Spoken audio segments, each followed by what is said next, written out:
think I'm down to a program. Mr. Albritton, would you like to come up and introduce our program? He's kind of a stranger to most of us. So I do have one interesting fact, but we named Alan our athletic director and head football coach. It's nice to have people inside your organization that understand that they can carry it forward. He's got a big tradition to carry forward, but interesting fact, he was raised or spent time in Oak Ridge, Tennessee. Anybody know where that is? Anybody know what it's for? Huh? Where the new compound was built. I mean, you're accelerating. The first one in the United States. So this is Alan. Thank you, sir. Thank you, guys. I appreciate the opportunity. I am Alan Metzel. I was born and lived in Oak Ridge till I was 10, from 1969 to 1979. A little bit outside of Oak Ridge for a couple of those years. My grandparents moved there right at the end of World War II and part of all the plants and so forth. So pretty fascinating place. One quick story. It's really good I moved out of Oak Ridge because like everybody in my class, all their parents were nuclear physicists. And so I would have been like the last person in my class. Everybody's name was about that long from Germany or Poland or some other country. They spoke like 3 languages in the first grade. So it was good to move out of there and help me out in my college experience. But anyway, we moved to Texas in 1980. My dad was a pastor, and he was assigned to Souls Chapel Methodist Church at that time. And so I've been in East Texas for a long time, ended up spending a little bit of time in Jacksonville, Florida for college, and then came back to start my coaching career in 1992, and have been in East Texas all of that time, and 18 of those years, 17 and a half at this point, here in Gilmer. And love being a part of the Buckeye Army, love being a part of the Gilmer community. It's special to go to work at a place, number one, where you have incredible people, and I truly mean that. That's not just something that I say, I really mean it. When you're talking about a superintendent who comes into your classrooms and says, I want to take away all of your excuses. I want to be successful. So what's keeping you from being successful? Go do it. That fires you up if you have any kind of drive at all. We have a school board that's behind him and says, let's go be progressive and go be aggressive and get things done. Expectations are high. Would you rather be somewhere where they're low?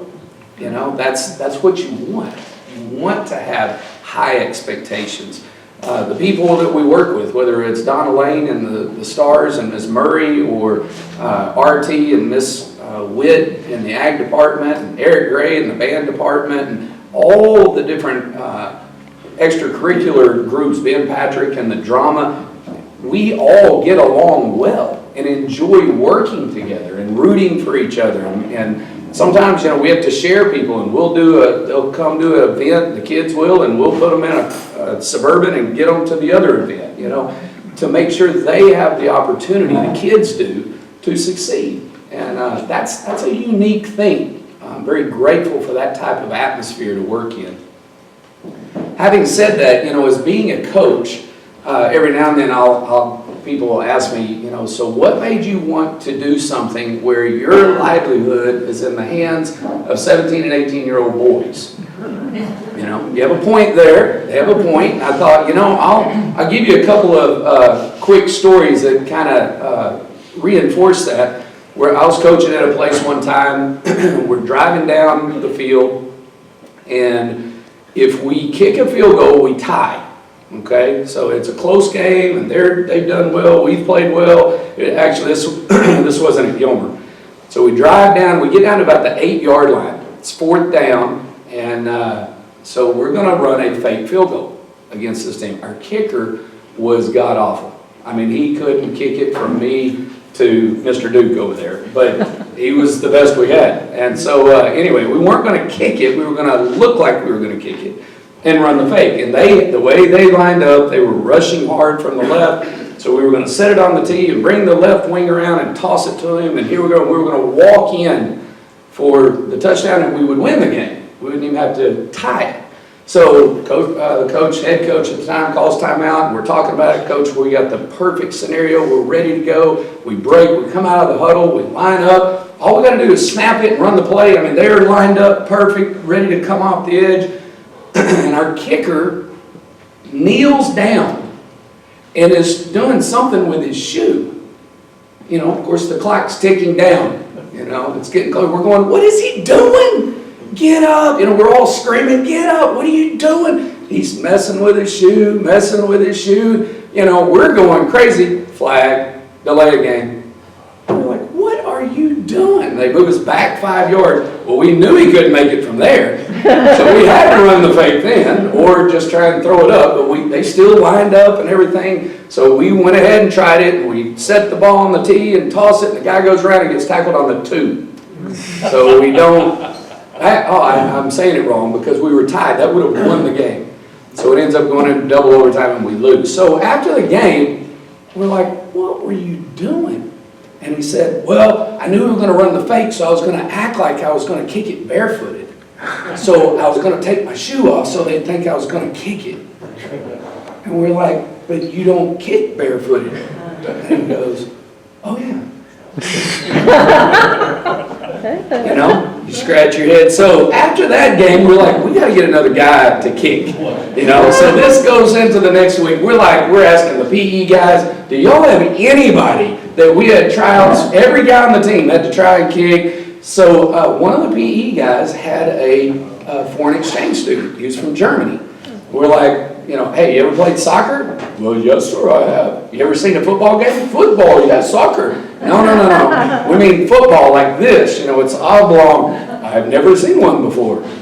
We're like, well, let's just see what he can do. So our coach takes him out there. He's nailing it. I mean, it's just the coach and him, and he's just popping them through like no big deal. So we're like, sign him up. You know, so we're getting PAPS, and of course he had no participation because he'd never even seen one before. But we're doing all the paperwork, and we're going to get him going for that Friday. So the next day, we give him this uniform. He's never put anything on like that, ever. Never seen anything. Never watched it on TV.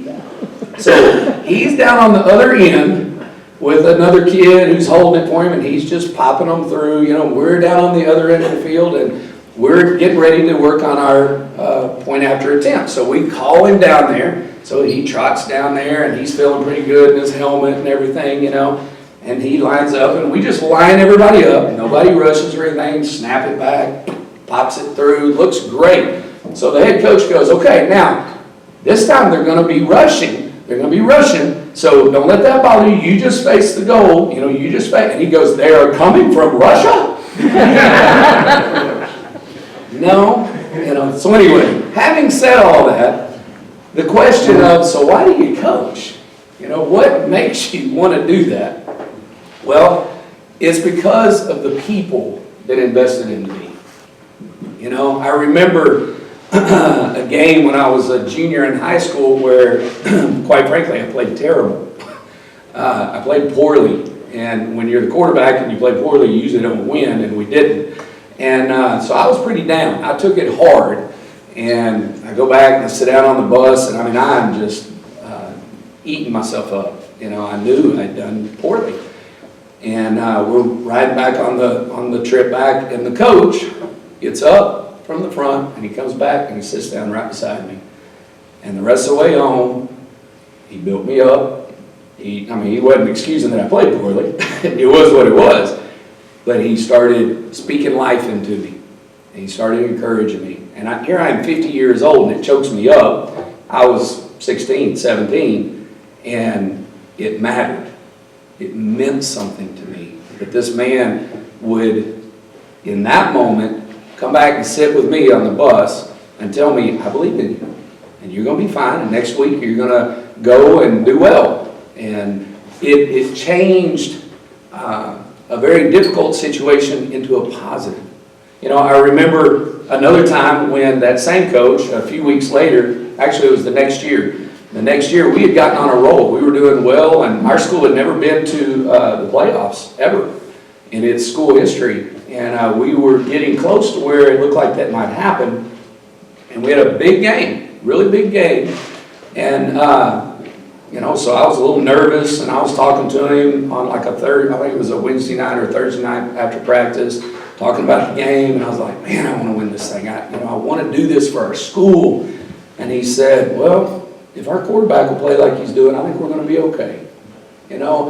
Again, I remember where I was standing. I remember him, and when he said that to me, I thought, well, I'll be dadgum. I am going to play well because of him, and he believes in me. And I don't want to disappoint him. Other coaches, I'd be out in front. My dad, I mentioned, was a pastor, and we didn't have money for extra cars or, that kind of thing. And he was going to Laterno at the time. And so after practice, I just had to sit out front and wait till he got done with his classes. And when he got there, he got there. And I may sit there an hour, 2 hours, or whatever. I can't tell you how many times the coaches would pull up and go, hey, when's he going to be here? And I'd go, it's fine, I'm good. No, come on. And I'd jump in their car and they'd take me home. And I was way out of the way. So I always take kids home now. And every time I tell them, don't ever feel bad. I had plenty of rides, I promise. I think of when I got a little bit older and I worked to buy my first car. My dad called it possessed, but anyway, he had to fix it about 1,000 times. But I bought my own car, and just having gas money to drive to school and back was tough. And I had coaches that go, hey, I need some stuff cut down in the backyard, and I need, this, that, what, the other. The whole reason they were doing it was to make sure I had some gas money to drive to school and back. But somehow they always needed something, to make sure I had an opportunity to be able to do what I needed to do. Those are the reasons I wanted to coach. It's because of those men, because of those people who invested in me. They had an impact on my life. And I thought, I want to be like that. I want to be able to, when somebody is having their tough time, to go put my arm around them and go, hey man, we're with you. You're going to be just fine. I appreciate the way you are working. I see improvement, whatever it is, to be the one at that moment that when they're 50 years old, they get a lump in their throat. Because it was at that vulnerable time of their life. Or maybe they needed a ride and were embarrassed, or whatever the case may be. It's what it's about. It's those relationships. That's what's real.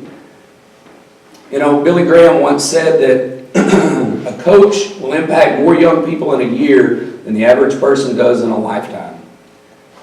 It's an incredible opportunity because of the desire of these kids to be involved in something. It puts them in a vulnerable position. And because of the amount of time we get to spend with them, many times more than their own families, it gives us the opportunity to break down walls and barriers and find out about them, to put them in positions of adversity where the things in us that aren't so good come out, and we get to work on them and help them get the things out that aren't so good and begin to build things that are good, like courage and character and loyalty and how to respond to adults and how to respond to authority. We practice those things every day, just naturally, because of the setting and the circumstances that we're in.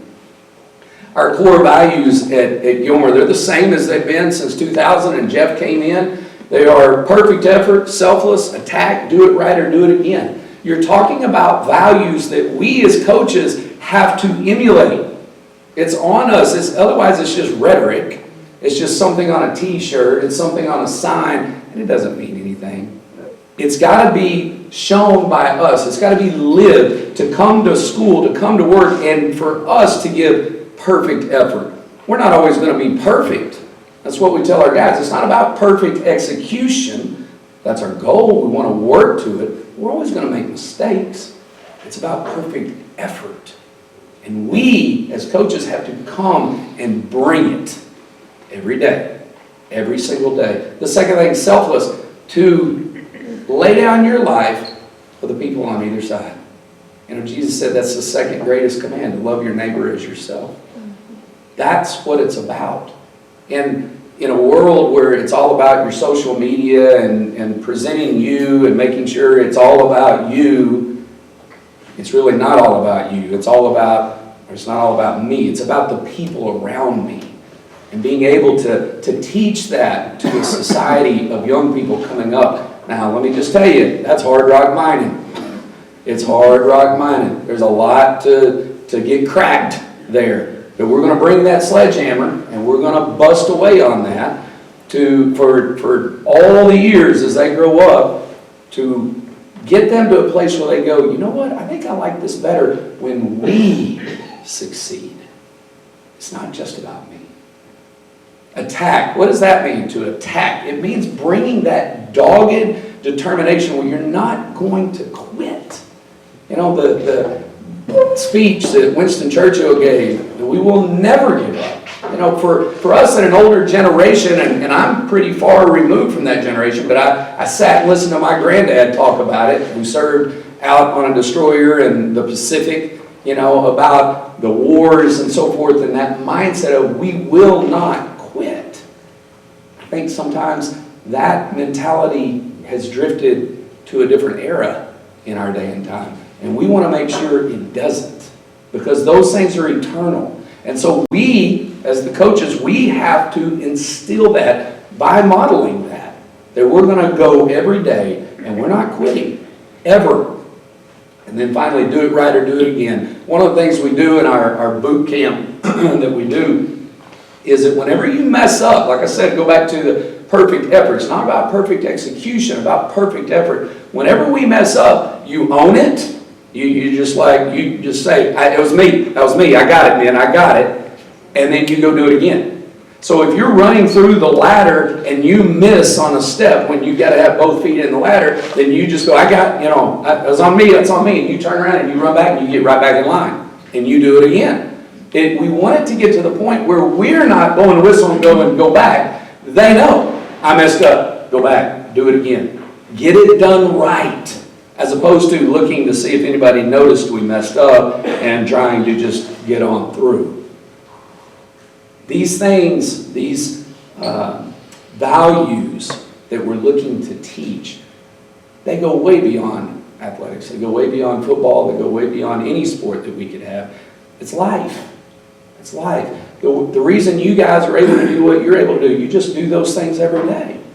You do them every day. And we want to get them to where you are, to where they're being productive citizens. And we get to do it through an incredible game of football or basketball or baseball or track or whatever the scenario is. We have something that they love in order to teach them these great values. I'll close with this. Tony Dungy, who I respect very, very highly, Super Bowl winning coach, Hall of Fame coach, he made the statement, he said, yes, you want to win, but you also want to be a great coach, the kind of guy that people will respect, play hard for, and model themselves after. You want to leave a legacy of excellence behind. That's what drives you. That's what fires me up to go to work every day. That it's not just about a win, because people, you know, some of the Gilmer fans, they never forget some of the wins. That's good. I like that too. But the world might forget. You know, outside of Upshur County, they might forget. We don't forget. But, you know, the world may forget about some of those wins. But this stuff that we're talking about, these values, it's eternal. And that's why it's worth doing. And so I thank you guys for the opportunity to come share with you. Cannot wait to continue this process of getting our team ready. Right now we're working hard to get them ready. I want to let you know, starting February 19th, we'll be doing the Buckeye Maker in our first period block of school. And so if you get a chance to come up, we're up there from 7, we start about 7:30 and go to about 8:30. If you can come and watch, come do it. We'd love for you to see what we're working on right now. So that, again, February 19th. And that'll run for probably up to our spring break. Thank you guys for letting me come. I appreciate you.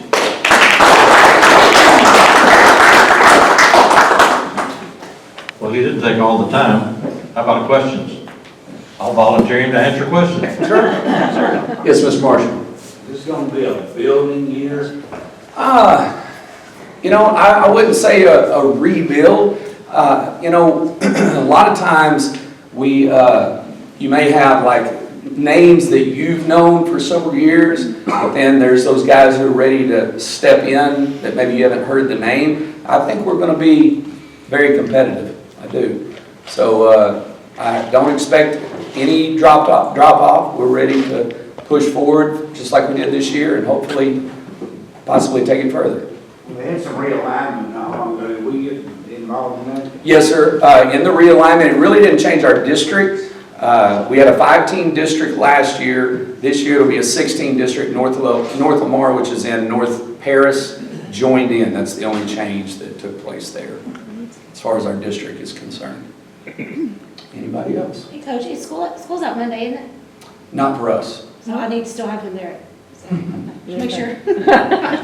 You said Monday, I thought, he's not off either. All right. We're on. Good. You just sent me the schedule today. Yes, we finalized our schedule. Pre-district, our non-district will be Gladewater, Henderson, Atlanta, Lindale, Carthage, and then we'll start our district. We'll have an open week right in the middle, and then our district will follow up. How many home games? Should be, I think we're at 5 and 5. Oh, that's 5 and 5, Which one of those non-district games is the easy one? Not sure we have an easy one. That's okay. Yeah, no, they're all good programs. They are, no doubt. Our first 3 games will be away. It's just kind of the way it fell and where they could go. And we also, Mr. Albritton told us, we're still getting our parking situated early. So week 4 and 5 will be home, and then we have 3 district games that will be home. We'll give us our 5 district games. Our 5 home games. Carthage coming here? Carthage is coming here. Oh, really? They Oh, will. great. Yes, ma'am. Yes, ma'am.